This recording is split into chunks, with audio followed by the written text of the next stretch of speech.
Hello everyone, welcome to Workstatus.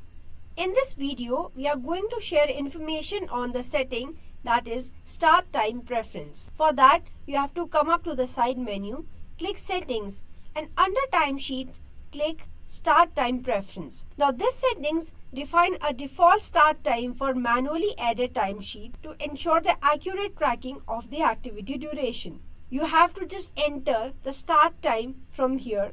And whenever the user is entering a manual timesheet, he is adding a manual timesheet and he selects that he wants to add a timesheet via a start time, then this is the start time that is going to pick. Now if you click on the drop down here, you will see the list of the time that are available.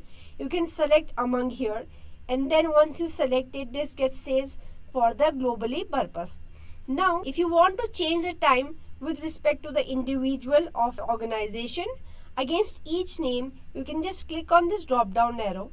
You can select the time that you want to wish the user should start that start time while entering the manual timesheet, and then you can just have it saved. Now this is how the settings of the start time preferences is done while adding the manual timesheet. So this was all about the start time preference setting that we have. Thank you.